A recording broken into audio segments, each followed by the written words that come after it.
commencement, Dieu créa le paradis et la terre, la mer et tout ce qu'il y a dedans. Et depuis le début de la création, l'œuvre de Dieu est vue et connue de tous. Pour toute construction, il faut un maçon, et pour la création, il faut un créateur. Et tout comme un plan ingénieux révèle le talent de l'architecte, notre univers grandiose révèle la gloire de notre redoutable créateur. Les merveilles de Dieu nous entourent, et tous ces prodiges en disent beaucoup sur notre créateur. La création nous révèle son pouvoir, sa sagesse, sa majesté et son amour. La création parle à ceux qui savent écouter. Je suis le docteur John Whitcomb. Joignez-vous à nous pour explorer le message de la création, la conscience et la gloire de Dieu.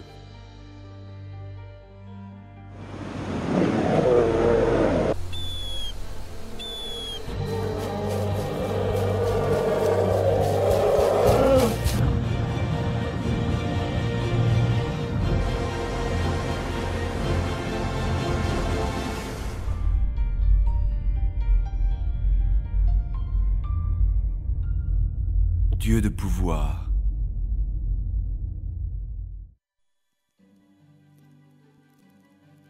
Par la création, le pouvoir de Dieu est dévoilé, des bourgeons et des poussées du printemps, à la vie naissante dans l'utérus, où que l'on regarde, le pouvoir énergisant de Dieu est incontestable. Il guide les étoiles dans leur course dans le ciel. Il a formé d'énormes montagnes. Il maintient le cours des saisons. Entre ses mains est la vie de toute chose vivante.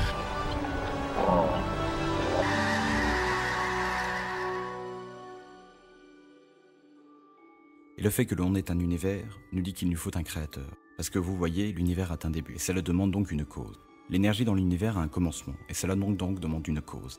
Certains peuvent dire, vous savez, ok, Dieu a créé l'univers, mais vous avez créé Dieu. Vous voyez, Dieu est éternel. Dieu n'est pas comme un commencement, et par conséquent, n'a pas besoin de cause, et peut-être un peu difficile à croire, mais il n'y a rien d'irrationnel dans un être éternel. Ce qui est irrationnel, c'est quelque chose qui apparaît tout d'un coup du néant, parce que ça contradierait la causalité. Avant que les montagnes fussent nées et que tu eusses formé la terre et le monde, d'éternité en éternité, tu es Dieu. Psaume 90:2. Vous savez, quelqu'un a demandé un jour à un évolutionniste célèbre d'où venait le Big Bang. Et il a simplement répondu, quelqu'un vous a déjà demandé d'où venait l'énergie de masse, demandez-leur donc d'où vient Dieu. Et je pense qu'il a vraiment dit quelque chose de beaucoup plus profond que ce qu'il pensait. Quelque chose doit être éternel. Soit c'est l'énergie de masse qui est éternelle, ou Dieu est éternel. Les scientifiques en ont beaucoup dit sur l'énergie de masse, et on peut se demander qu'est-ce qui c'est. L'énergie de masse est éternelle, mais ça n'a vraiment aucun sens. Dieu est éternel. Ça a du sens, comme on lit dans le premier chapitre des Hébreux. Les cieux et tout l'univers périront et ils vieilliront comme un vêtement, mais notre Seigneur vivra à jamais. La Bible nous explique qu'il n'y a qu'un Dieu, qui est le Créateur, la source de toute la vie et l'énergie. Les forces de la nature sont animées et guidées par sa main. Qui n'a pas senti un frisson à l'approche de l'orage en pensant au pouvoir de Dieu ?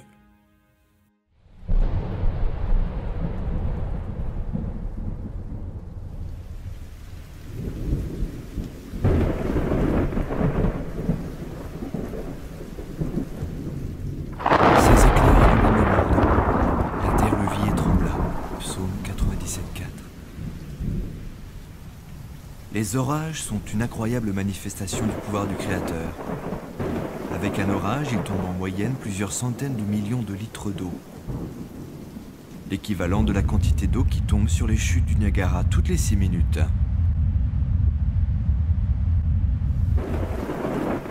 Et cet orage décharge 10 millions de kilowattheures en énergie, l'équivalent d'une ogive nucléaire de 20 kilotonnes.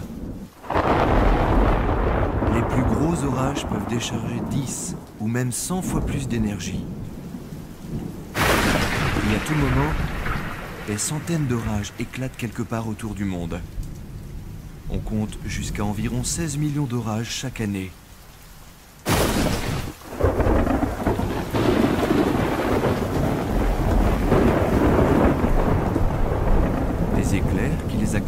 illumine le ciel entier. Un éclair peut tomber à plus de 8 km et contient plus de 100 millions de volts d'électricité, avec des températures approchant les 50 000 degrés Fahrenheit en une fraction de seconde. Plus chaud que la surface du Soleil. En moyenne, on compte une centaine d'éclairs qui frappent la Terre toutes les secondes. Plusieurs millions d'éclairs touchent la Terre chaque jour. Cette formidable puissance, cette vitesse incroyable et cette lumière éblouissante sont de claires manifestations de l'immense pouvoir de notre Créateur. Les orages sont un incroyable phénomène de l'atmosphère. Ils sont magnifiques, ils sont puissants et ils font peur. Ils déchargent toutes sortes d'énergie et c'est vraiment ce qui se passe. Les orages déchargent une quantité impressionnante d'énergie dans notre atmosphère en bougeant verticalement. Les orages contribuent à très grande échelle au cycle de l'eau. Le cycle hydrologique. L'eau s'évapore des océans et la vapeur se disperse au-dessus des continents et tombe ensuite sous forme de pluie et elle retourne dans la mer. Les orages participent activement à ce cycle, retransformant la vapeur d'eau sous sa forme liquide et faisant tomber la pluie sur la terre. Les éclairs et les orages apparaissent souvent dans l'Écriture sainte comme un symbole de la colère de Dieu contre les rebelles. Mais tout le monde a déjà été frappé par l'incroyable beauté des éclairs, de l'orage et l'odeur de l'air frais. Après le passage de l'éclair qui unit dans l'air deux différents gaz, le nitrogène et l'hydrogène, ce qui fertilise la terre. Quand l'impact de l'éclair s'évapore dans l'air, cela dégage du nitrogène sous forme de vapeur qui est absorbée dans la vapeur d'eau qui ensuite retombe et fertilise le sol. Donc nos récoltes sont fertilisées par le nitrogène produit par les orages. Il y a 4000 ans, Job décrivait les manifestations de Dieu en ces termes. Il renferme les eaux dans ses nuages, et les nuages n'éclatent pas sous leur poids. Il soulève la mer par sa puissance, et par son intelligence, il en brise l'orgueil. Ce sont bien là les bords de ses voies. Et combien faible est le murmure qui nous parvient. Mais le tonnerre de sa force, qui peut le comprendre? Les orages sont donc des phénomènes naturels qui dégagent une énergie immense. Et je pense que c'est une leçon qui dit, si Dieu peut faire cela, que ne peut-il pas faire? Même si nous ne comprenons pas toute l'étendue de ce pouvoir, devant ces incroyables prodiges, nous devons nous incliner tous face au Dieu Tout-Puissant.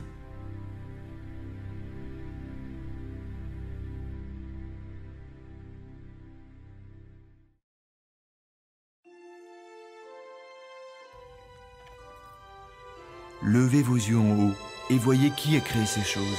À la grandeur de son pouvoir et de sa force puissante, pas une ne manque. Isaïe 40, 26.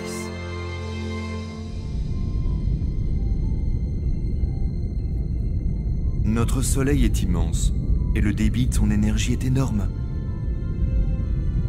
Le centre du soleil brûle à plus de 27 millions de degrés Fahrenheit. Il est à presque 150 millions de kilomètres de nous. Mais sa lumière est notre principale source d'énergie. L'énergie part du Soleil à l'incroyable débit de 5 millions de tonnes de matière par seconde. Et ça de jour comme de nuit, année après année. Il y a de nombreux exemples du pouvoir de Dieu dans la nature. L'univers entier a été créé par sa parole. Le psaume 33, verset 9 dit « Dieu a parlé et cela est, il a commandé et cela existe ».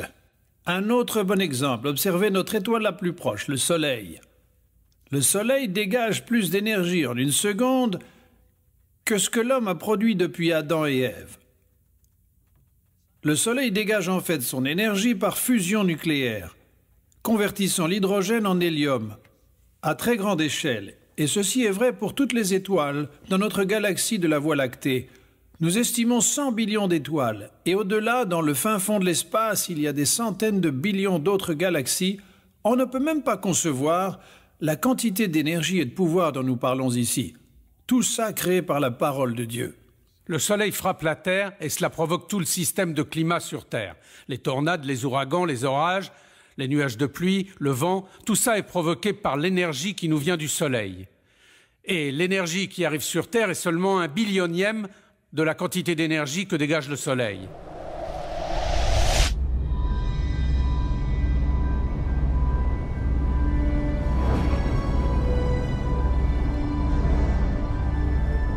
Pour bien comprendre, avec l'aide de l'animation par ordinateur, voyageons avec la Terre vers le Soleil, à 100 fois la vitesse de la lumière.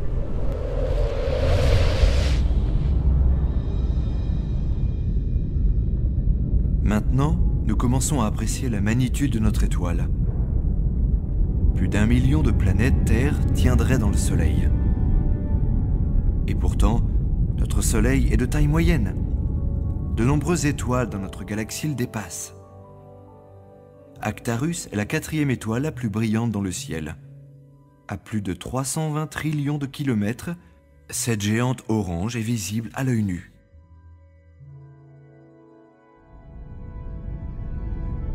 En rapprochant notre Soleil tout près d'Actarus, on peut voir son immensité.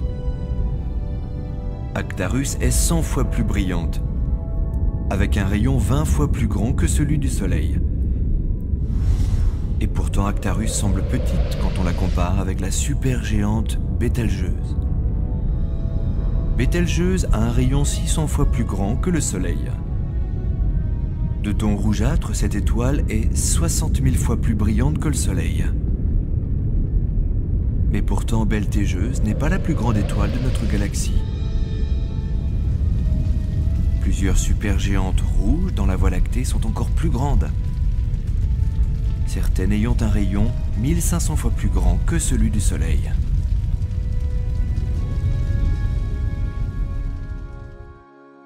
Eh bien, une des choses dans la création qui, je crois, démontre vraiment le pouvoir de Dieu, c'est l'énergie qui dégage les étoiles. Comme le Soleil qui dégage plus d'énergie en une seconde qu'1 milliard de grandes villes sur Terre. Et enfin, s'il y en avait, 1 milliard produirait en 1 an.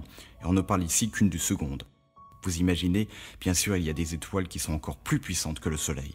Imaginez toute cette énergie, toutes ces étoiles. Il y a des milliards d'étoiles dans la galaxie et des milliards d'étoiles dans d'autres galaxies. Et pourtant, la Bible décrit la création de toute cette énergie, tout ce pouvoir en une seule phrase.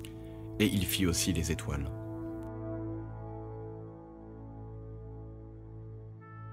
Quand on réfléchit à ces données qui ne sont qu'un aperçu du pouvoir de notre Créateur, nous ne pouvons qu'acquiescer devant le psaume qui exhorte que toute la terre craigne l'Éternel.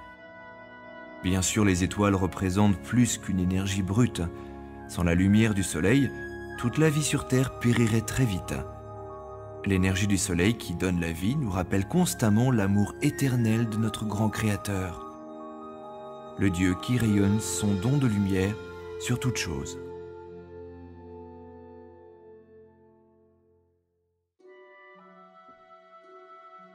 Il compte le nombre des étoiles, il appelle chacune par son nom. Il est notre grand Seigneur, il est tout-puissant, à son intelligence point de mesure. Psaume 147, 4, 5. L'univers visible contient plus de 100 billions de galaxies. Chacune de ces galaxies a un diamètre de millions de trillions de kilomètres de long. Et chacune compte des centaines de billions d'étoiles. Cela dépasse l'entendement, mais on estime maintenant que l'univers compte plus d'1 billion de trillions d'étoiles. Bien avant l'invention du télescope, la Sainte Écriture déclarait que l'homme ne serait jamais capable de déterminer leur nombre exact, car elles étaient trop nombreuses. Bien sûr, le Créateur en connaît le nombre exact, et le psaume 147 déclare qu'il appelle même chacune des étoiles par son nom. Le pouvoir de création lié à chaque étoile, la sagesse qui leur fait maintenir leur course et l'incroyable beauté qui brille dans tout l'univers nous confirment l'amour divin et la grandeur de notre Créateur.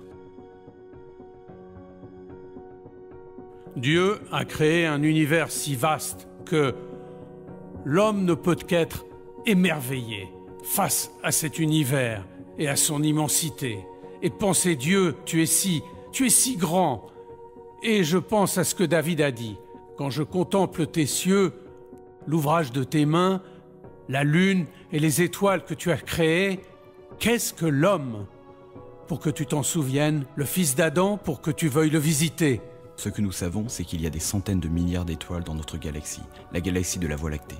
Et on estime qu'il y a plus de 100 milliards de galaxies dans l'univers. Et la Bible nous dit que les cieux sont plus hauts que la terre, et que Dieu veille au-dessus de nous et qu'il entend toutes nos pensées. Et quand on réfléchit une seconde, qu'on pense à l'immensité de l'univers, que l'on compare à la Terre, elle, tout juste une tête d'épingle en comparaison. Mais quelle est l'étendue de l'univers de Dieu? En voyageant à la vitesse de la lumière, à près de 300 000 km par seconde, nous ferions 7 fois le tour de la Terre en une seconde seulement. Cependant, faire le tour de l'univers connu à la vitesse de la lumière nous prendrait au moins 28 billions d'années ou plus.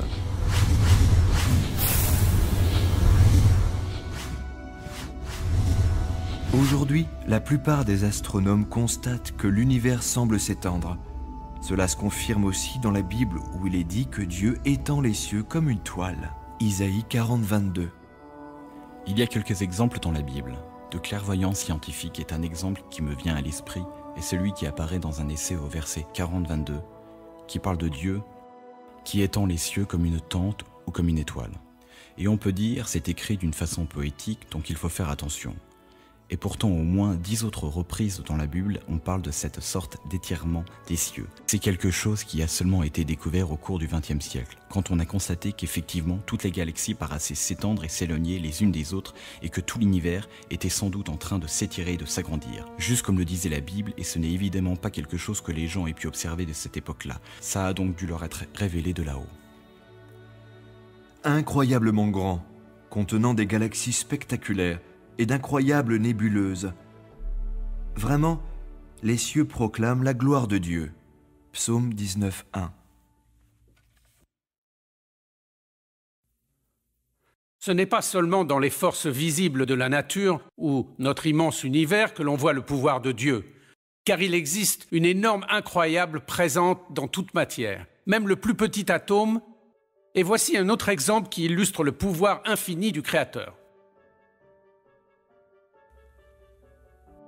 Réfléchis aux merveilles de Dieu, Job 37, 14.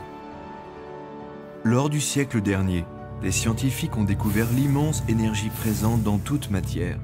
L'équation maintenant renommée E égale mc2 affirme que l'énergie potentielle de toute matière est égale à sa masse par la vitesse de la lumière au carré. Une des grandes découvertes du XXe siècle, c'est la découverte E égale mc2. Cette équation, presque tout le monde la connaît, mais ne sait toujours pas ce que ça veut dire. Ça veut dire que l'énergie est une masse. Ça ne veut pas dire que l'énergie peut être échangée contre la masse, mais plutôt que l'énergie est une masse. L'énergie a un poids. Si vous le mettez sur une balance, même la lumière qui entre dans cette pièce, si je la mets sur une balance, elle pèse juste un petit peu. Au siècle dernier, les scientifiques ont exploré le concept de l'énergie nucléaire, en relation avec l'équation E égale mc2, rendue célèbre par Albert Einstein. Dans cette formule, le m représente la masse ou la matière, et c'est la vitesse de la lumière.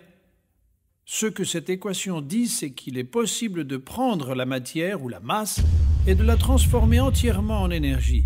Vous avez une masse, vous l'ionisez et vous obtenez de la lumière, du son, du pouvoir et de l'énergie. Ça veut dire aussi que si nous pouvons prendre juste un petit peu de masse et accumuler l'énergie de cette masse, on pourrait faire des choses extraordinaires. Car dans cette formule, le C dans l'équation, E égale mc2, est la vitesse de la lumière qui est bien sûr E est un grand chiffre. Et C est au carré multiplié par ml, donc c'est un très très grand chiffre. Donc ça veut dire que même le plus élément de masse est une énorme quantité d'énergie liée à cette masse. Pour comprendre l'incroyable énergie présente dans toute masse, pensez qu'un réacteur nucléaire transforme seulement une minuscule fraction de la masse totale de la matière en énergie. Si cependant, nous étions capables de transformer toute la masse en énergie, la quantité obtenue serait énorme. Par exemple, si la masse d'un arbre de taille moyenne pouvait être transformée en énergie, le débit obtenu serait de 45 trillions de kilowattheures. Pour pouvoir comparer, les États-Unis produisent environ 4 trillions de kilowattheures d'énergie électrique par an. Donc si toute la masse d'un seul arbre était transformée en énergie, et qu'on exploitait cette énergie, cela produirait pour tous les États-Unis pour plus de 10 ans d'énergie électrique.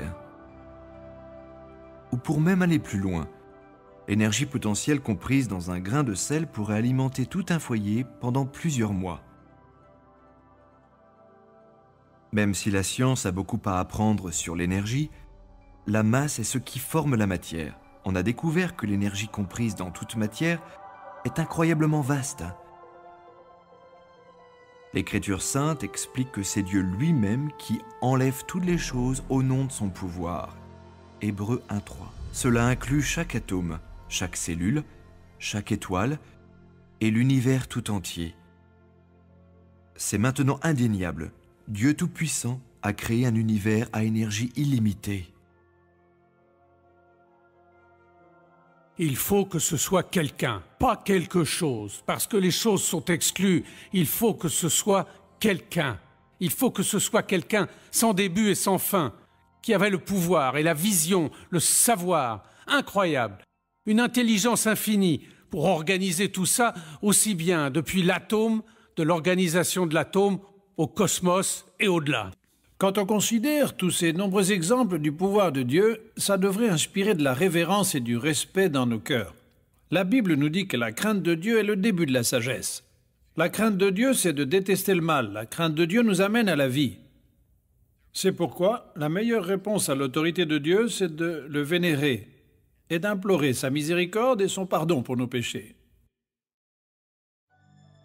Le prophète Jérémie déclara « Ah Seigneur Dieu, voici que tu as fait le ciel et la terre par ta grande puissance, et ton bras étendu. À toi rien n'est impossible. » Bien sûr, la création révèle l'omnipotence de Dieu, mais c'est plus que cela.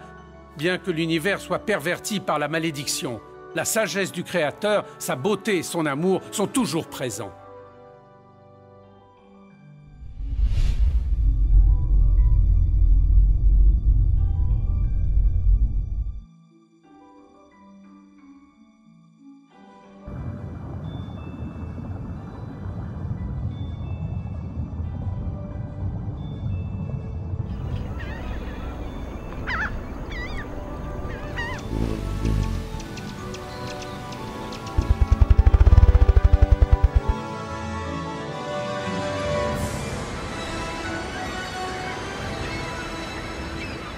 Dieu de sagesse.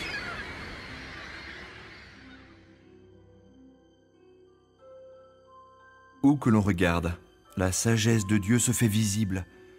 Prenez les propriétés de l'eau. Cette élégante molécule est indispensable à la vie. Alors Dieu, dans sa générosité, a recouvert les 4/5 de la terre avec des ruisseaux, des lacs, des océans.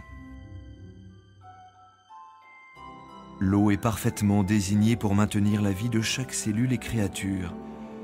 C'est un excellent solvant qui refroidit et transporte.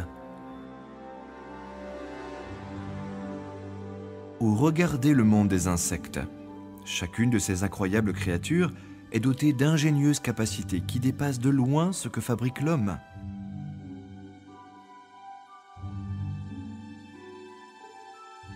Élégantes et complexes, les œuvres du Créateur proclament sa sagesse.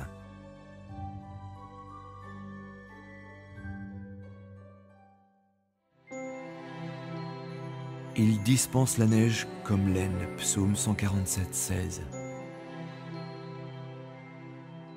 Il y a des milliers d'années, Dieu demanda à Job, « Es-tu parvenu jusqu'au trésor de neige ?» Or, personne vivant à cette époque ne pouvait vraiment connaître les trésors de la neige. Mais avec l'invention du microscope, on peut maintenant apprécier la complexité de ces flocons. Voici de réels flocons de neige qui sont arrivés sur Terre intacts. Les flocons de neige se forment dans les nuages où la vapeur d'eau se condense et se cristallise en glace. Les flocons grossissant, ces formidables motifs apparaissent. Complexes, symétriques et magnifiques. Ils sont incroyables à observer. Si on compare, la neige artificielle n'a jamais la structure élaborée des vrais flocons de neige. Les flocons de neige se créent à partir d'incroyables molécules d'eau. Chaque atome d'oxygène a un petit peu de charge négative et s'accroche à 2 atomes d'hydrogène qui ont un peu de charge positive. Et ils sont en fait de plus de 40 degrés Celsius de différence. Quand la molécule arrive au point de gel soudain, ils arrivent au moment où l'attraction électrique des charges positives et négatives les fait fusionner ensemble.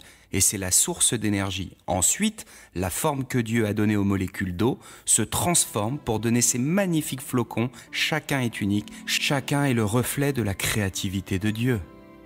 Chaque jour, des trillions de trésors transparents de Dieu tombent sur terre pour notre joie et découverte. Et pourtant, il n'y en a pas deux exactement pareils. Moi, je crois que Dieu a construit toutes ces formes hexagonales déjà à l'intérieur de la molécule d'eau, parce que c'est étudié de façon à ce qu'ils s'assemblent. Ils forment ces dessins hexagonaux, et plus de molécules s'ajoutent et ils s'agrandissent. Et chaque flocon de neige est fait littéralement de millions de molécules d'eau. Et même si chacun se construit d'une façon particulière, plus ils s'agrandissent. Quand les flocons tombent à travers les nuages à différentes températures, plus ils commencent à prendre différentes formes. Et donc, chaque flocon de neige va être légèrement différent par rapport aux autres. Chaque flocon se construit sur une base hexagonale et montre une formidable symétrie dans ses motifs.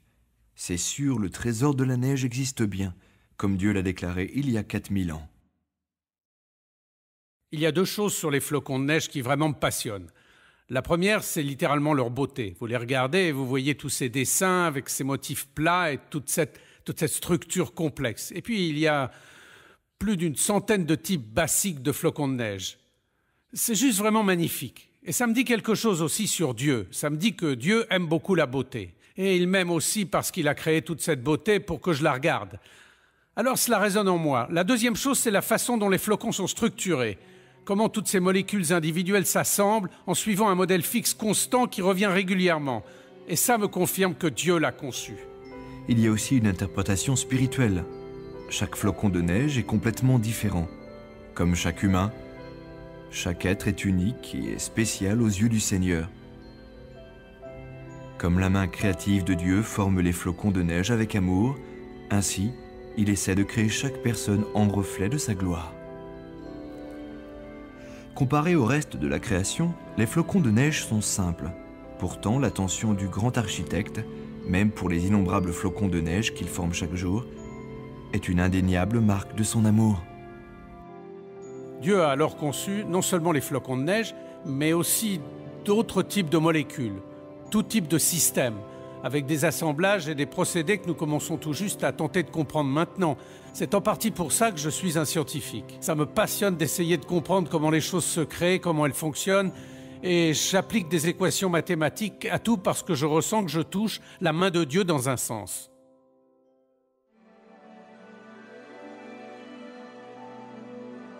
Mon Dieu, que tes œuvres sont nombreuses, tout avec sagesse tu les fis. Psaume 104, 24. Si de simples molécules d'eau formant les flocons de neige dévoilent une structure magnifique, considérez l'incroyable ingéniosité de celle des plus grandes et complexes molécules comme l'ADN. L'ADN contient la base de toute vie, et c'est de loin le système de support d'information le plus complexe que l'on connaisse dans l'univers. Par exemple, la quantité d'informations contenues dans l'équivalent d'une tête d'épingle d'ADN remplirait une pile de livres 500 fois plus haute que la distance d'ici à la Lune. L'enchaînement de codes et la structure de cet incroyable système relèvent l'intelligence suprême de son créateur. L'évidence pour moi qui vraiment proclame qu'il y a un Dieu, c'est l'étude de l'ADN. L'ADN est une vraie puissance. Une machine massive de stockage d'informations. Et en fait, l'ADN qui conserve nos gènes est comme une encyclopédie d'informations, écrite dans un langage codé. C'est absolument fascinant, et les scientifiques savent aujourd'hui qu'un langage, un code, provient seulement d'une intelligence. Et les informations viennent seulement d'informations que personne n'a jamais vues. Et puis d'autant plus qu'elles sont protégées par un code, personne ne les a jamais vues, isolées de ce code. Ce sont des informations propres à ce code. Et quand vous regardez l'ADN, c'est complètement évident qu'au tout début, Dieu a créé l'univers. Nous commençons tous comme une simple cellule, de la taille d'une virgule à la fin d'une phrase. Comment cette cellule sait comment construire un corps avec plus de 100 trillions de cellules en lui, de milliers de types différents, et chacune d'elles est tellement complexe, de nanochimiques petites machines dont le fonctionnement dépasse complètement notre compréhension. Tout codé, c'est le manuel d'instruction, c'est le manuel du fabricant. Comment construire et faire fonctionner chaque partie de cet incroyable corps fait avec plus de 100 trillions de cellules. Et en outre, l'ADN est une molécule tridimensionnelle qui s'auto-reproduit. Chaque molécule est capable de faire une copie identique, rapidement et parfaitement. Le Seigneur a même programmé l'ADN pour qu'il détecte et corrige toute erreur de copie. Ses compétences, très sophistiquées, dépassent de loin celles de l'homme. Dieu a créé les molécules de l'ADN de telle façon à ce qu'elles se corrigent elles-mêmes. Il existe des protéines spéciales appelées enzymes qui vont de haut en bas, le long de ces molécules, et qui vérifient et font des réparations. Et ça, toutes les minutes, voire toutes les secondes parfois. Dieu nous a créés avec un code ADN qui a ce que nous appelons un éditeur ou un logiciel d'édition dans ces enzymes. Tout comme un éditeur lit un journal ou un livre et recherche les erreurs. Dieu a créé des enzymes spéciales qui passent de haut en bas des molécules d'ADN et réparent les erreurs, suivant un système qui est incroyablement complexe.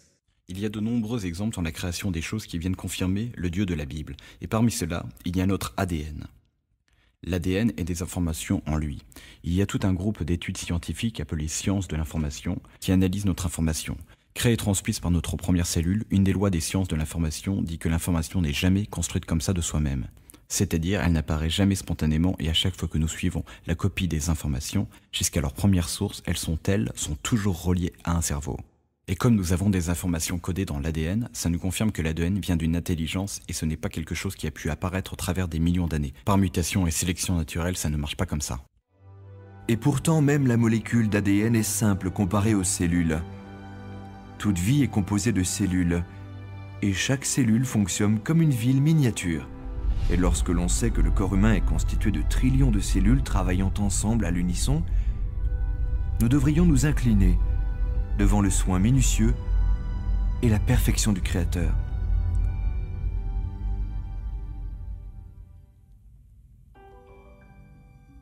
Dieu fournit au laboureur la semence et le pain qu'il nourrit. Corinthiens 2, 9, 10. Chaque graine est un miracle miniature. Dieu a programmé la petite graine du séquoia pour qu'elle devienne le plus grand arbre sur Terre, montant jusqu'à 90 mètres et pesant plusieurs tonnes. Dieu a créé l'humble graine de la pomme pour qu'elle produise de délicieux fruits en quantité tous les ans.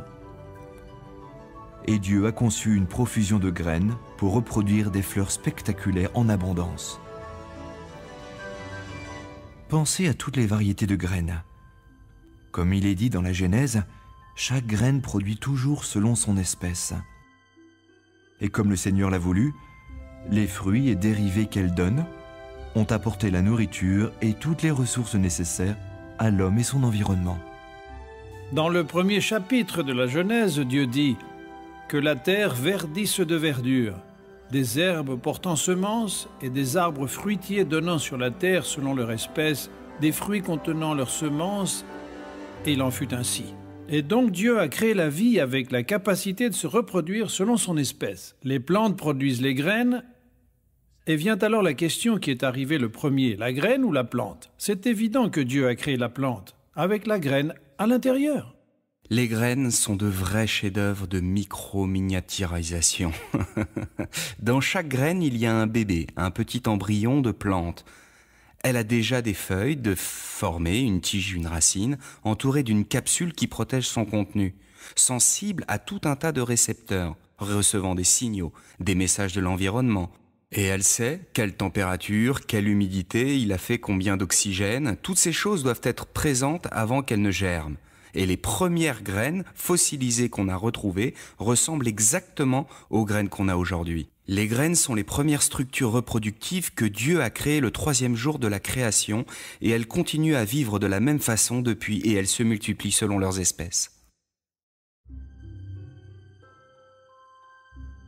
Aujourd'hui, les scientifiques viennent de découvrir ce que disait déjà l'Écriture sainte. Au cœur de la modeste graine, il y a la vie. On y trouve des cellules vivantes, de petites usines d'une incroyable complexité. Aucun scientifique n'a pu créer de graines synthétiques et aucune graine n'est simple. Les graines sont programmées pour rester inactives jusqu'à ce qu'elles aient assez d'eau et de chaleur. Qui leur a donné cette capacité pour sentir la température et l'humidité? Qui détermine le moment propice pour faire germer la graine? Qui dit à la racine « tu dois descendre » et à la tige « tu dois monter » Ne voyez-vous pas la main de notre Créateur qui les guide? Pour pouvoir germer et pousser, les graines ont besoin de certains nutriments, de propriétés idéales dans l'eau, d'une quantité précise de lumière, de la bonne atmosphère et aussi de la pollinisation. Et tout ceci a dû être mis en place dès le début du monde pour que les graines produisent une récolte d'abondance pour le genre humain.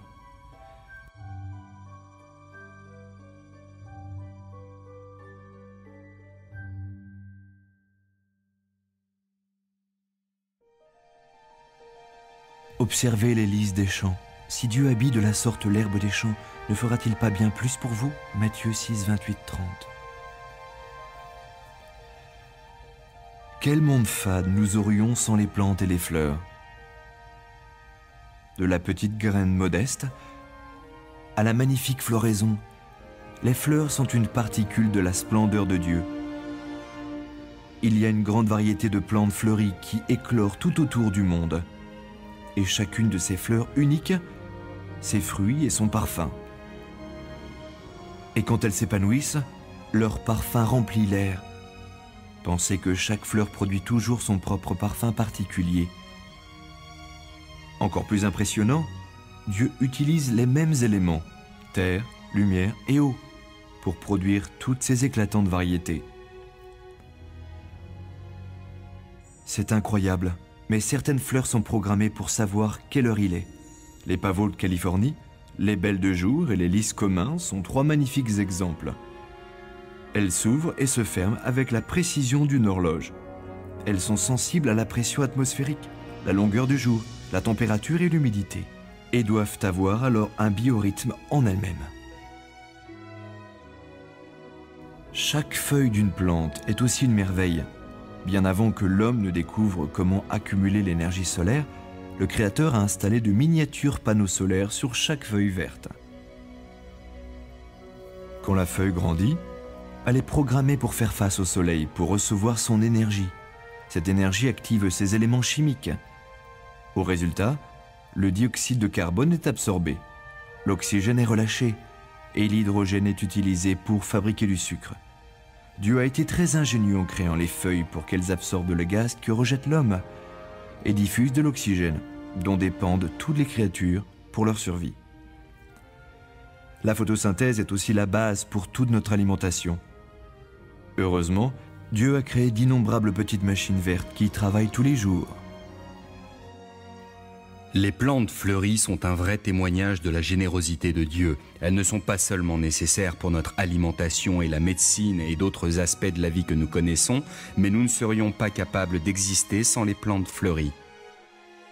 Prenons le cas par exemple de la grande famille d'animaux appelée anthropodes. Les insectes sont un des groupes de cette famille.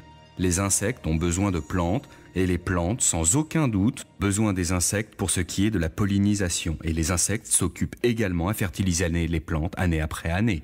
La Genèse au verset 29 nous dit que Dieu a créé les plantes vertes, séduisantes à voir et bonnes à manger. Les plantes utilisent le fascinant procédé de la photosynthèse pour attraper de l'énergie du soleil et elles récupèrent aussi des molécules de dioxyde de carbone dans l'air et des molécules d'eau dans la terre. Pour créer des molécules de sucre, ce qui représente un groupe basique pour tous les autres groupes d'aliments, et où les plantes trouvent-elles le dioxyde de carbone, nous le rejetons dans l'air. Les animaux rejettent du dioxyde de carbone. Les plantes absorbent ce dioxyde de carbone, elles absorbent aussi l'eau et elles rejettent de l'oxygène avec les molécules d'eau et nous les respirons. Nous brûlons le sucre, ce qui produit le dioxyde de carbone que les plantes absorbent pour produire plus de sucre. Vous avez compris l'idée? Toutes ces actions s'assemblent dans une chaîne, tout en même temps. C'est une des choses, quand nous nous mettons à contempler la création, Dieu a créé les plantes, les animaux, les hommes, toutes les caractéristiques physiques de l'univers, pour que tout converge ensemble dans un système complexe qui reflète sa gloire. Aliments, oxygène, médecine, énergie, matériaux bruts. C'est sûr, le Seigneur a créé les plantes à notre avantage. La riche diversité de plantes fleuries et les nombreux avantages qu'on en fait, tout cela révèle un Créateur sage et généreux. Magnifiques quand elles sont épanouies, la beauté des fleurs fane rapidement. L'Écriture sainte compare la vie de l'homme sur la terre à la fleur. elle passe très rapidement. C'est pourquoi il est si important pour chacun d'entre nous de rechercher la vie éternelle dès aujourd'hui.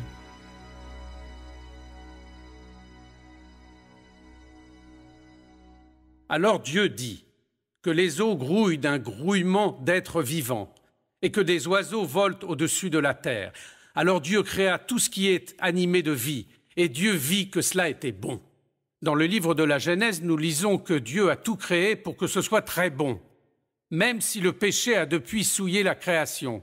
Les poissons, les oiseaux et toutes les créatures prouvent encore la bonté de Dieu et sa sagesse. Nous allons nous intéresser maintenant aux incroyables créatures de Dieu.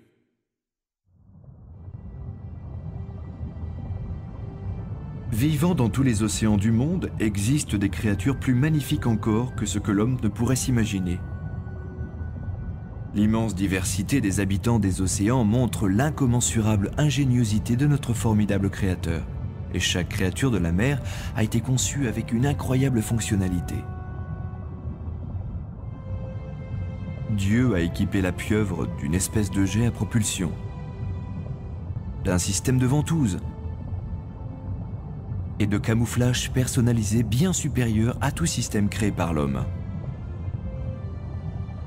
Regardez cette pieuvre géante se transformer en rocher avec des algues. Sa couleur, sa forme, sa texture sont toutes transformées en un instant.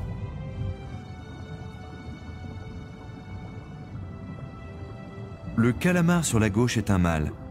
Il montre une tache rouge-brune de parade nuptiale vers la femelle, alors que simultanément il montre une tache blanche guerrière du côté opposé pour éloigner les mâles rivaux. Et lorsqu'il change de côté, les dessins s'inversent aussi. Ces signaux doubles simultanés démontrent la supériorité du génie de Dieu.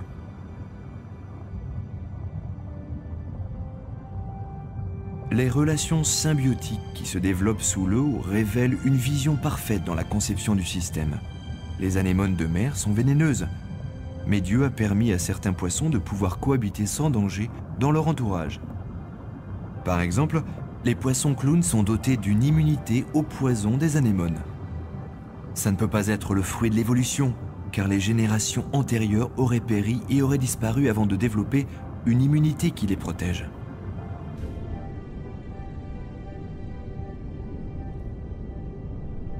Le déplacement en banc de certains poissons est toujours à l'étude. L'habileté du poisson qui s'élance avec des mouvements synchronisés est la marque de la main directrice d'un grand chef d'orchestre.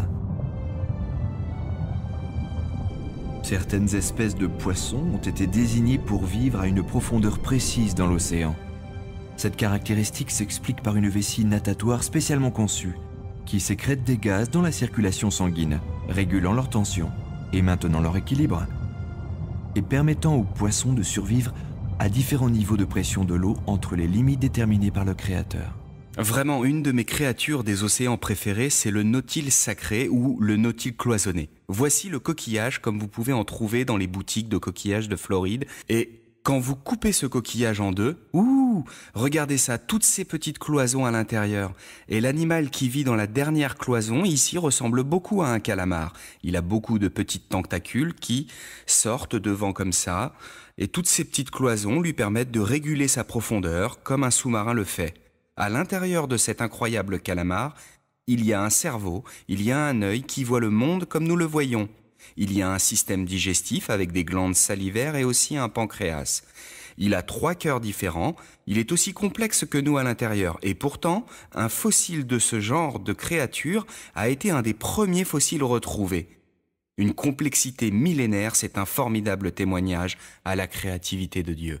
Quand j'étudie les créatures des océans que Dieu a créées, je m'intéresse particulièrement aux poissons. Ce sont des créatures fascinantes, en commençant par leur habileté aérodynamique, le fait qu'ils aient été conçus pour extraire de l'oxygène de l'eau d'une façon aussi efficace, le fait qu'ils aient des valeurs esthétiques aussi agréables, et aussi bien sûr l'excellente qualité qu'ils apportent à notre alimentation. Les poissons ont toujours été des poissons si l'on en croit les fossiles qu'on a retrouvés. Les poissons sont très certainement d'incroyables habitants parmi les créatures vivantes créées par Dieu.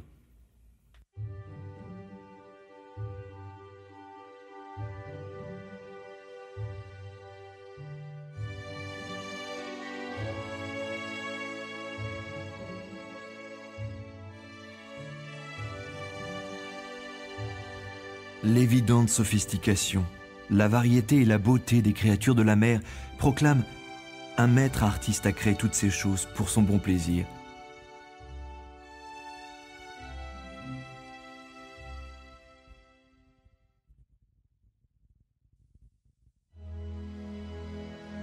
Regardez les oiseaux du ciel, Matthieu 6, 26.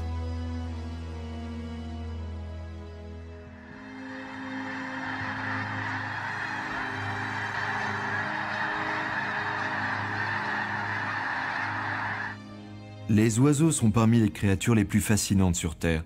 On est émerveillé face à leurs couleurs spectaculaires, leur forme aérodynamique et leur habileté à voler avec grâce et aisance. Pendant des siècles, l'homme a essayé d'imiter le vol de l'oiseau. Et c'est seulement au XXe siècle qu'il a réussi à contrôler le vol. Mais toujours, pour essayer de perfectionner l'aérodynamisme de l'avion, l'homme continue à étudier le merveilleux modèle aviaire de Dieu.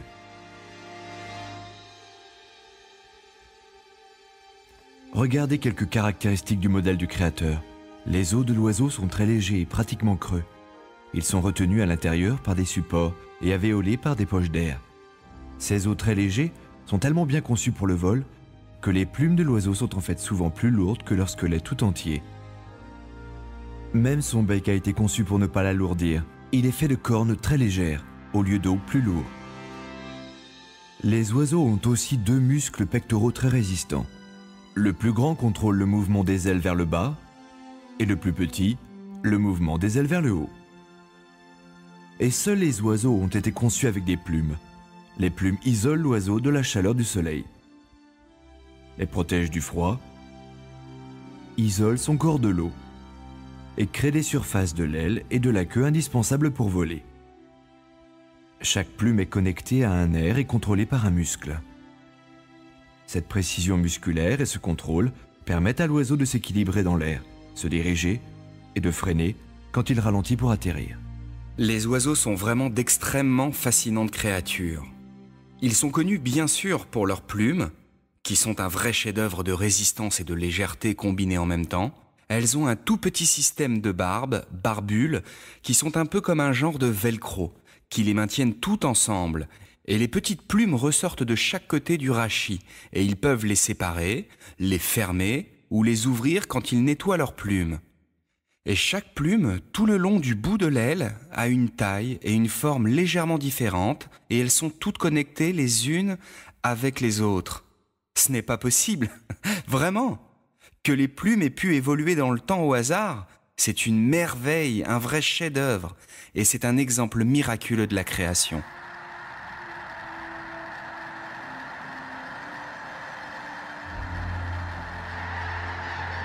Un autre élément essentiel pour le vol de l'oiseau, ce sont les poches d'air qui se trouvent entre les organes de l'oiseau. Les poches d'air de l'oiseau sont reliées à ses poumons, et pendant le vol, l'air circule par les poches. Ce système permet au tissu du corps de l'oiseau de s'alimenter rapidement en oxygène vital et lui permet de rester léger dans les airs. Tous les oiseaux sont fascinants, vous savez, ils ont un système de respiration que l'on n'a retrouvé chez aucune autre créature. Les poumons de l'oiseau sont un système spécial de double circulation où vous pouvez oxygéner l'air en expirant et en inspirant. Contrairement à nos poumons et à ceux des autres créatures, les poumons des oiseaux ont un double système et en fait c'est vraiment très important. Les oiseaux ne changent pas la taille de leur cage thoracique même quand ils respirent. Et si vous regardez un oiseau qui se pose après des milliers de kilomètres de migration, est-ce que vous voyez sa poitrine gonfler quand il respire ? Ils restent sans bouger, même s'ils ont volé pendant des heures, et vous vous dites comment respire-t-il ? En fait, l'air circule dans l'oiseau suivant un procédé très particulier, utilisant des poches d'air entre les muscles. Quand l'oiseau vole ou quand il marche, ces poches font circuler l'air. Ce sont de fascinantes créatures que Dieu a créées. Toutes ces merveilles d'ingénierie s'unissent pour permettre le vol et démontrent une vision parfaite dans la création des oiseaux. Une de ces merveilles chez les oiseaux, c'est leur habilité à immigrer sur de très grandes distances. La sterne arctique voyage d'une zone tout près du pôle Nord jusqu'en bas, jusqu'au pôle Sud et remonte. Tous les ans, maintenant, les gens peuvent faire ça en avion. Mais vous avez peut-être déjà regardé dans la cabine d'un avion toutes ces manettes, ces boutons, ces commandes. Et après, il faut aussi une tour de contrôle pour dire au pilote où il va. Et tout ça tient dans une toute petite partie du cerveau d'un oiseau. La prochaine fois que quelqu'un vous traite de cervelle d'oiseau, dites-lui « Ah, merci !»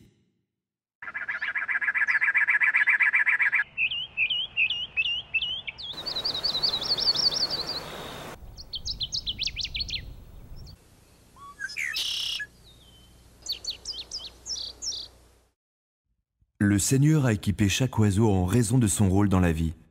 Pour le service de l'homme, chaque espèce d'oiseau a une zone de contrôle spécifique. Beaucoup servent à contrôler les insectes, d'autres à éliminer les carcasses. La famille des pinsons détruit les graines des mauvaises herbes. La chouette et le faucon contrôlent les rongeurs. Les bécasses ratissent les plages. Les oiseaux aquatiques maintiennent le bon équilibre du nombre de poissons. Le héron contrôle les grenouilles et les serpents. Avec son apparence gracieuse, son incroyable habileté aérodynamique et son usage pratique, chaque oiseau est un témoignage du savoir et de l'amour de Dieu. Et même si Dieu a beaucoup favorisé les oiseaux, souvenez-vous que Jésus nous assure que nous avons plus de valeur qu'un groupe de moineaux.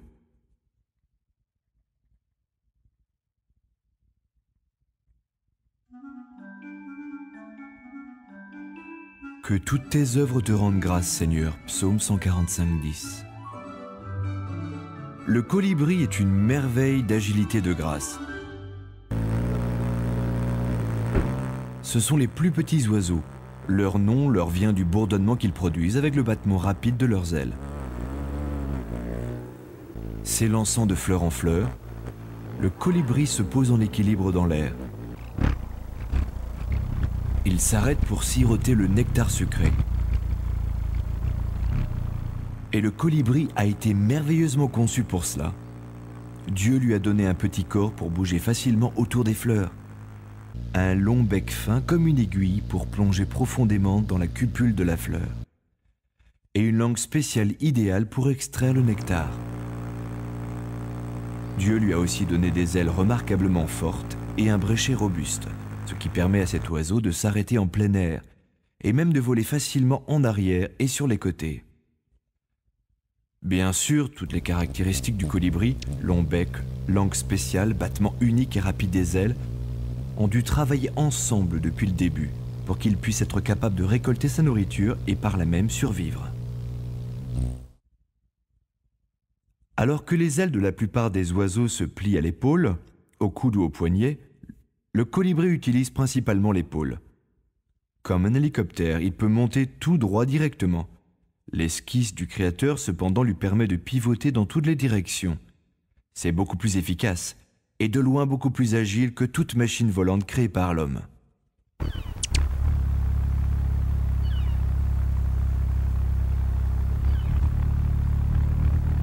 Les capacités du colibri sont époustouflantes. Quand il voltige, ses ailes battent 50 fois par seconde.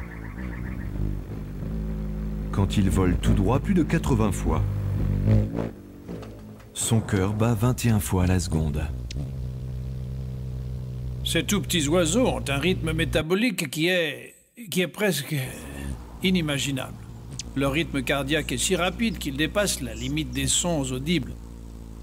Vous pensez à ces petits colibris qui volent et migrent sur des centaines de kilomètres. Ils réservent de la nourriture pour faire ces voyages. Une différence de quelques fractions de grammes en nutriments, et ils pourraient ne pas finir leur voyage. Et ces oiseaux sont une évidente preuve des merveilles de la création.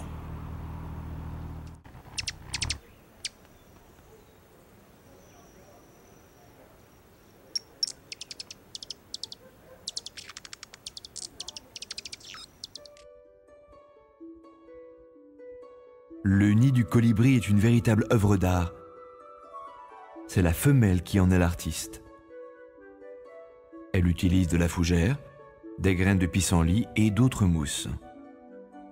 L'extérieur est décoré avec du lichen, le tout attaché avec du fil de toile d'araignée.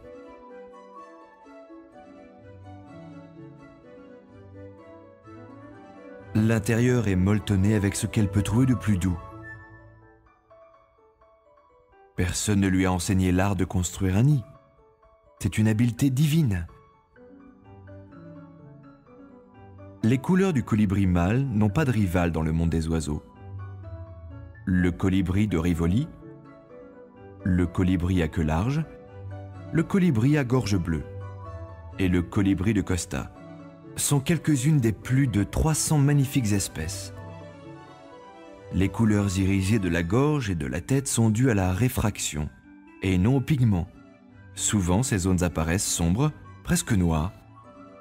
Mais depuis un angle parfait, les couleurs irisées semblent briller de l'intérieur.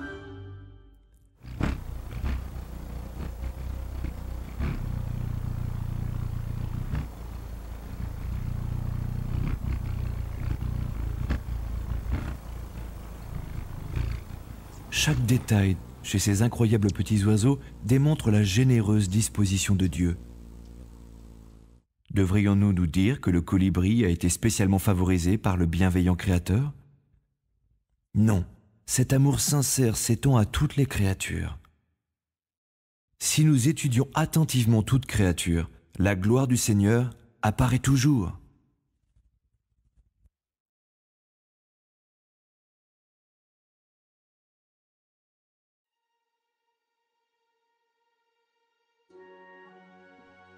Grandes sont les œuvres du Seigneur, dignes d'étude pour tous ceux qui les aiment. Psaume 111, 2.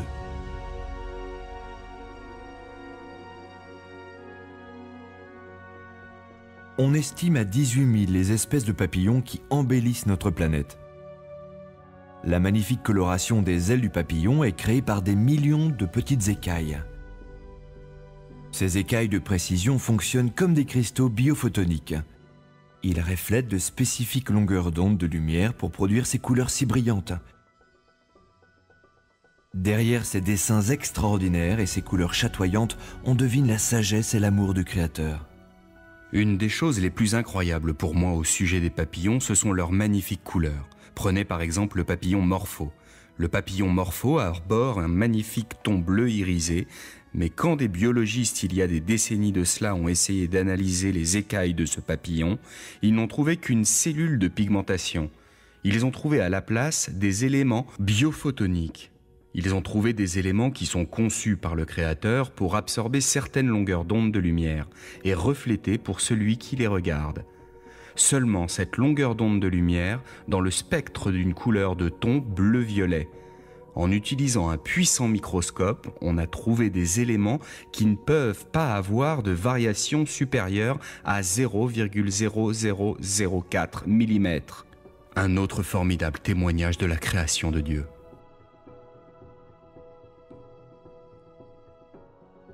Tous les papillons subissent une incroyable transformation durant leur cycle de vie. L'insecte commence sa vie en œuf, puis devient chenille rampante et suit sa période de cocon. Pendant ce stade, la chenille commence à se contorsionner par à-coups réguliers, déchirant sa peau extérieure. Ses jambes et sa tête disparaissent très vite et la chrysalide prend forme. Ensuite, dès le premier jour, les organes de la chenille se désintègrent en un liquide visqueux. Miraculeusement, après 1 ou 2 semaines, un complexe et les papillons émergent. Cette métamorphose se déroule en juste quelques jours, et non pas quelques millions d'années.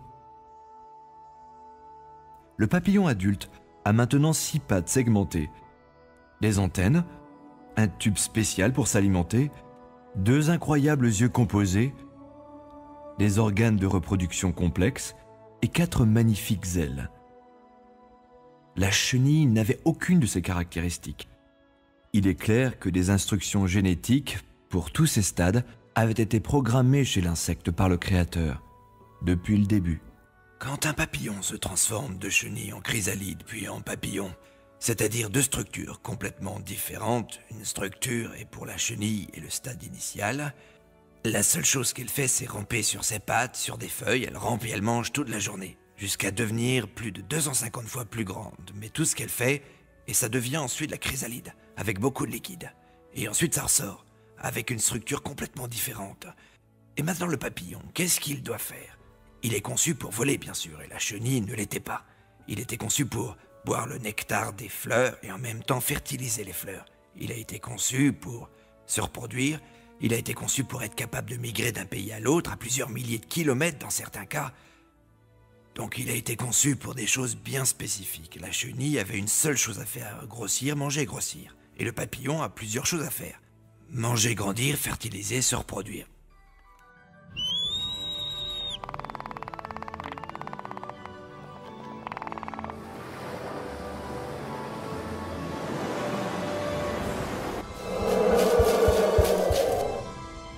Il y a des milliers d'années, l'Écriture sainte déclarait ce qui était une loi connue de tout le monde. Par exemple, dans le livre de Job, chapitre 12, on lit « Interroge pourtant le bétail, pour t'instruire, les oiseaux du ciel pour t'informer. Parle à la terre, elle te donnera des leçons, ils te renseigneront les poissons des mers, car lequel ignore parmi eux tous que la main de Dieu a fait tout cela ?» Si on examine les preuves que nous voyons, toutes les choses qui ont été créées, il est très clair dans l'Écriture sainte que ces preuves nous ramènent à la réalité, qu'il y a un Créateur qui a réellement tout créé. Notre grand Créateur nous a donné d'innombrables exemples de son immense sagesse. La fonctionnalité et les aptitudes des créatures de Dieu dépassent notre entendement et nous invitent à d'infinies actions de grâce et adoration.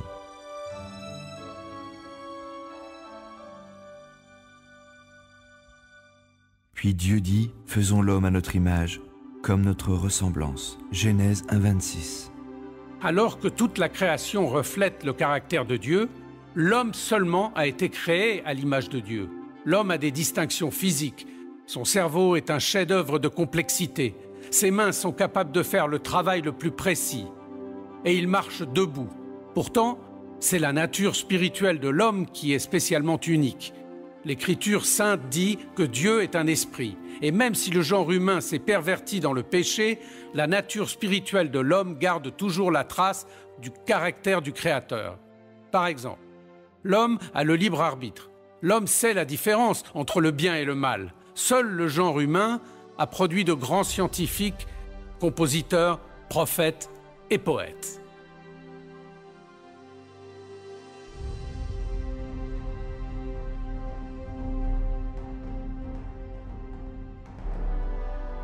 L'homme a été conçu avec de formidables caractéristiques physiques. Par exemple, l'œil humain bouge près de 100 000 fois par jour, avec mise au point automatique, et peut gérer 1,5 million de messages simultanément. L'œil se nettoie aussi tout seul, avec des essuie-glaces et produits incorporés. Et l'œil a aussi l'incroyable capacité de se former et de guérir tout seul. De plus, Dieu a conçu l'œil humain pour qu'il soit capable de distinguer des millions de couleurs, et son cerveau de sorte qu'il puisse apprécier toute la gamme de beauté qu'il a offert à la création. La majorité des gens ne se rendent pas compte que l'œil, en fait, fait partie du cerveau. C'est une extension comme un bouton, et chez l'embryon, ces boutons se détachent du cerveau. Et il y a une petite fenêtre qui se développe dans la peau, appelée la cornée des yeux. N'est-ce pas formidable ? La bille de l'œil se trouve précisément où la petite fenêtre se développe dans la peau pour qu'on regarde à travers. L'œil est sensible à la lumière à un niveau qui va de 10 billions à 1. C'est-à-dire de la chose la plus brillante qu'on puisse regarder, peut-être la neige brillant sous le soleil, jusqu'à un seul photon de lumière. C'est la plus petite unité de lumière possible. Et bien sûr, où que vous regardiez, la mise au point est automatique. Les deux yeux regardent le même point, où que l'on regarde. C'est comme quelqu'un avec une paire de pistolets à 6 coups qui pourrait tirer, et à chaque fois qu'il tire, les balles ne font qu'un trou. Instantanément partout. Et c'est ce que nos yeux font. Partout où nous regardons, ils convergent vers le même point. S'ils étaient séparés de juste 1 degré, vous verriez double. Où que l'on regarde, vraiment, je vois des preuves indéniables de l'ouvrage de Dieu. Et vraiment, quand l'homme nie ce fait, il est inexcusable, comme le livre de Romains, chapitre 1, verset 20, nous le dit. Encore plus impressionnant, le Seigneur a conçu tous les sens de l'homme pour qu'il soit intimement connecté. Quand nous voyons de la nourriture, notre estomac peut gronder, ou notre bouche saliver. En entendant la voix d'un vieil ami, notre cœur peut bondir de joie. Et un seul arôme de cuisine de notre grand-mère peut évoquer des souvenirs passés. Cependant, les merveilles de notre complexité physique ne sont rien comparées à notre nature spirituelle. L'homme est conscient et il est capable d'avoir du recul sur lui-même. L'homme est conçu comme un être rationnel, doté de la faculté de raisonner et la capacité d'apprendre. L'homme est capable de se souvenir d'expériences passées et sa mémoire lui permet d'être le reflet de la bonté de Dieu. Selon ce qui est écrit dans la Genèse, l'homme a été créé à l'image de Dieu. Cela veut dire qu'il a des attributs, des qualités, des capacités que Dieu lui a données. Quand on lit le 4e livre de la Genèse, c'est-à-dire après la chute, on voit toujours ses qualités et ses capacités. Par exemple, l'homme a pu construire des villes, il peut fabriquer et jouer des instruments de musique, il connaît la métallurgie, il connaît l'agriculture, il peut écrire des poèmes, de la littérature, et l'homme a aussi été conçu avec une composante spirituelle. L'homme a le libre arbitre et le choix, il a une conscience. Comme vous voyez, Dieu a créé l'homme à part par rapport au reste de la création. Il y a beaucoup de différences entre le genre humain et les animaux. Un verset qui me vient à l'esprit se trouve dans le livre d'Ecclésiaste, chapitre 3, verset 11. C'est le verset qui dit que l'homme est spécial, que Dieu a mis dans notre cœur l'éternité. C'est-à-dire que nous avons la notion de l'histoire, du passé, du présent et du futur. Et ça nous sépare des animaux qui vivent au jour le jour. Nous sommes une création spéciale. Un autre merveilleux cadeau que le Créateur a fait à l'homme, c'est l'émotion. Ça lui donne de la couleur et de la profondeur, des sentiments et la capacité d'être heureux et de rire. Seul l'homme de toutes les créatures de la terre peut apprécier la musique d'une symphonie ou se réjouir de la beauté d'un coucher de soleil. Et seul l'homme est un agent libre et moral, responsable envers Dieu et la société. La seule explication qui rapporte à la moralité de Dieu est le fait souligné dans la Bible, c'est-à-dire que l'homme a été créé à l'image de Dieu. Par conséquent, il est comme Dieu, un être moral.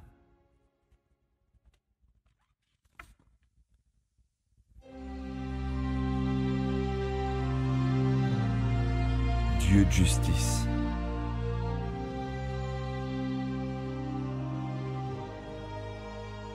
En plus d'être tout-puissant et très sage, la Bible précise que Dieu est complètement saint. Il fait toujours ce qui est juste. Dieu ne peut pas mentir, il ne peut pas pécher, et il est toujours loyal et vrai. Comment peut-on savoir que Dieu est juste? L'Écriture sainte explique que le Seigneur a inscrit sa loi dans chaque cœur. La nature sacrée du Créateur est révélée à chaque homme par sa conscience. La conscience est notre connaissance divine du bien et du mal. C'est pour cela que l'homme sait que son Créateur est celui qui fait les lois morales et le juge.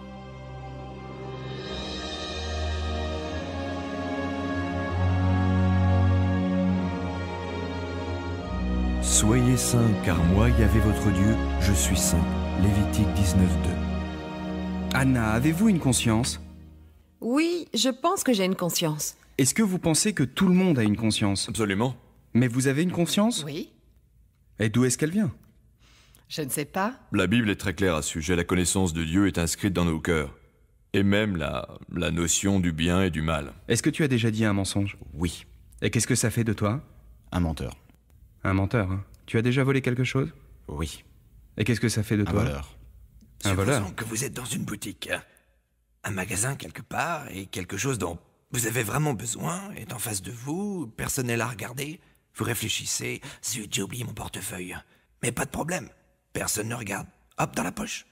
Vous l'avez, vous sortez, personne n'a rien vu, et vous vous en sortez très bien. Au fond de vous, qu'est-ce que vous pensez? Le soir, quand vous allez vous coucher, qu'est-ce que vous pensez? Et je pense que tout le monde sait parfaitement bien, cette pensée va tournicoter dans votre tête. Eh oui, je l'ai volé. C'est notre conscience. Vous avez toujours fait usage de la conscience que Dieu vous a donnée? Non. Non. Est-ce que vous avez déjà prononcé le nom de votre Créateur, Dieu qui vous a créé avec tous vos attributs et tous vos dons? Avez-vous déjà utilisé son nom dans un juron? Ouais, j'avoue. Jésus a dit « Vous ne devrez pas commettre l'adultère ». Mais disons que si tu regardes une fille avec envie, tu commets l'adultère dans ton cœur. Est-ce que tu as déjà regardé une fille comme ça? Ok, donc tu as déjà désobéi à ce commandement alors? Dieu sait qu'il a écrit sa loi dans la conscience de chaque homme. Donc, tous les hommes sont inexcusables. Tout le monde sait quand il a péché. Tout le monde sait qu'il a désobéi à sa loi et tout le monde sait que c'est mal. On a la capacité de reconnaître le bien du mal, on a la capacité de savoir si on a bien fait, et Dieu doit aussi savoir. Il doit être celui qui a inventé la moralité, c'est sûr, non, ce qui est bon. Parce que sinon, comment on sait ce qui est bien ou mal? Oui, c'est pour ça incroyable. Le fait que tout le monde connaisse le bien du mal, qu'est-ce que ça te dit sur le caractère et la nature de Dieu? Qu'il est juste. Si Dieu devait juger selon les principes divins, est-ce que tu es coupable ou innocent? Coupable.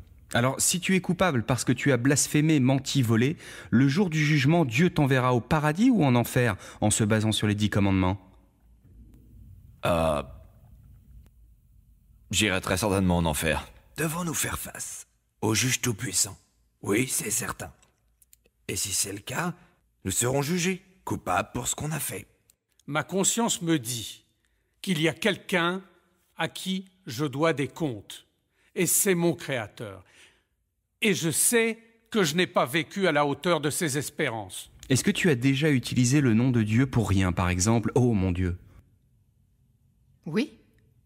Est-ce que tu peux penser à un moment où ta conscience s'est mise à crier pour quelque chose que tu as fait dans le passé, où elle t'a dit « Alan, fais pas ça » ou « Alan, tu ne devrais pas faire ça ». Oui. Si tu peux t'en souvenir, tu crois que notre Créateur s'en souvient? Oui. Tu crois que la conscience nous dit qu'il nous faut un sauveur? Oui. Et vous savez qu'il nous a fallu un Dieu qui nous aide personnellement et nous protège, mais d'une justice redoutable. Et c'est la seule façon possible. On ne peut pas changer les lois de Dieu. Il n'y a que lui qui ait pu mettre cette conscience en nous pour que nous puissions ressentir. C'est réellement Dieu que nous ressentons à travers notre conscience. Si la création met en avant les merveilles de Dieu, cela présente un message mixte. Car au milieu d'autant de beauté et d'ordre, on trouve aussi la maladie, la déchéance et la mort. Et sans surprise, il n'y a que la Bible qui explique cette apparente contradiction.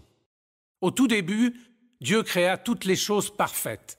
Cependant, l'homme reçut le libre arbitre et un choix. Malheureusement, il choisit de se rebeller contre son Créateur. Et Dieu punit Adam. Et le péché apporta souffrance et mort. La malédiction décrite dans la Genèse affecta toute la création. Et aujourd'hui, on en voit les horribles résultats. Cependant, il y a de bonnes nouvelles. Avant la fin des temps, Dieu a un plan pour sauver l'humanité. Parce que le péché demande la peine de mort, le Créateur est descendu sur terre comme un homme, a vécu une vie sans péché, et il est mort pour payer la peine de nos péchés. Il est ressuscité d'entre les morts, et il offre son pardon, et la vie éternelle à tous ceux qui le suivront.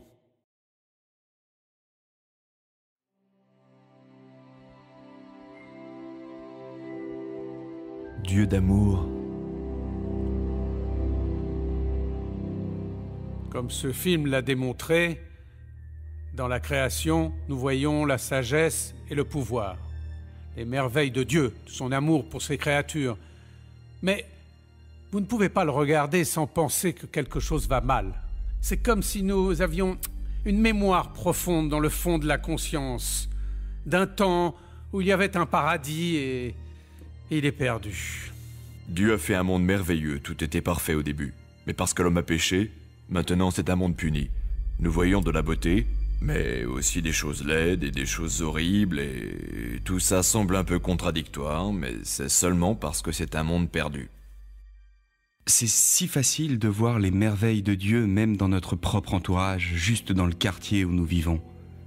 On voit des oiseaux qui s'envolent au-dessus des haies, de magnifiques fleurs colorées, la beauté d'un coucher de soleil. Pourtant, plusieurs d'entre vous ont sans doute du mal comme moi quand j'étais jeune homme, étudiant la biologie, car quoi penser des défauts de naissance, des maladies, des désastres du feu, des inondations, des guerres, des plagues? Où est Dieu dans toutes ces choses-là? Est-ce que c'est le Dieu des merveilles qui a fait cela? La Bible nous répond très clairement non. Le Dieu des merveilles, c'est celui qui a créé les merveilles que nous voyons, la beauté de la maquette de sa création. Malheureusement, les hommes se sont rebellés contre Dieu. Mais ce qu'a fait Dieu est absolument merveilleux. Même si nous nous sommes rebellés contre lui et nous ne méritons pas d'avoir vécu, nous ne méritons pas de vivre, il est entré dans notre histoire pour devenir l'un de nous. Jésus a dit, Dieu aime vraiment le monde. Aime vraiment le monde. Il nous a donné son Fils unique. Vous donneriez votre Fils en sachant qu'il va être haï et condamné, attaché, mordu, humilié et crucifié? Dieu savait ce qu'il allait arriver. Et je pense souvent à Jésus.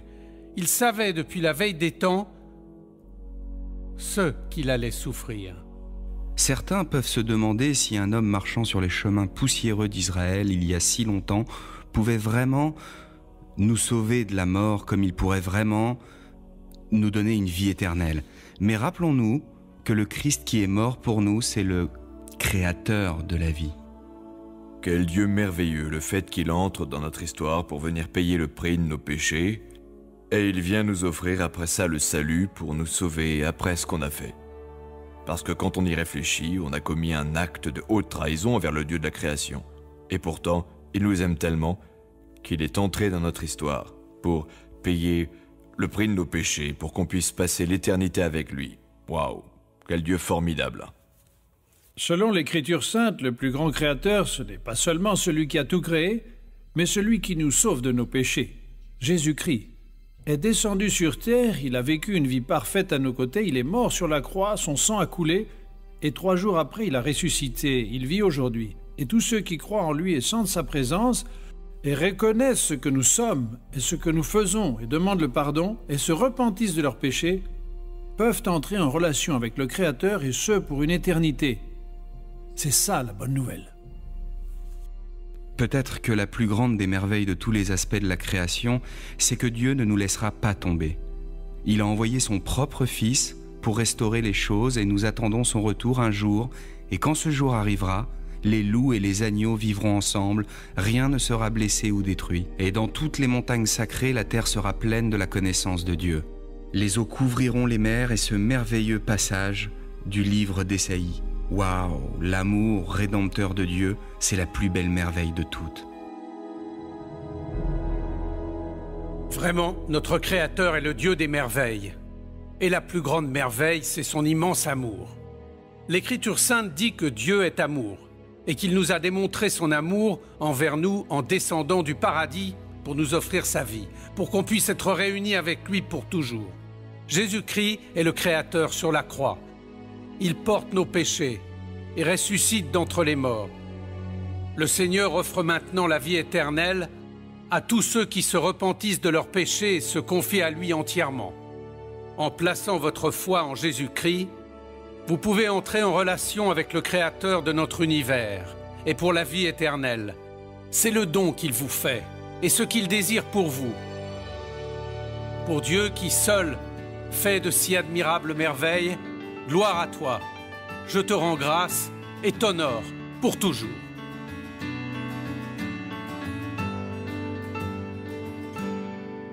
Bless the Lord, oh my soul, bless his holy, his wonderful name. Bless the Lord, oh my soul, for his love will forever remain.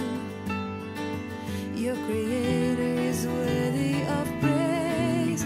Your Sustainer has poured out his grace. He poured out his mercy on those who would fear him. He poured out his love, his forgiveness of sin.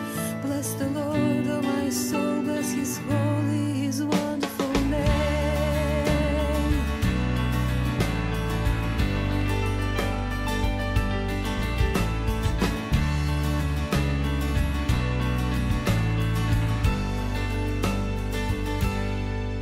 Sing to him a new tune, sing to him from the deep of your soul.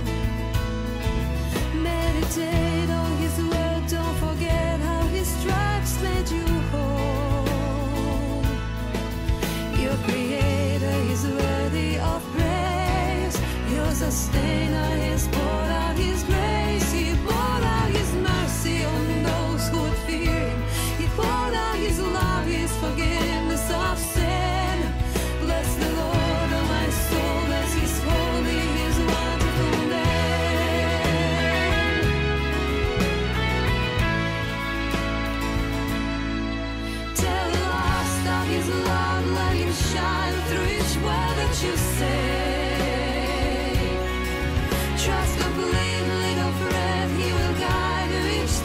of the wind.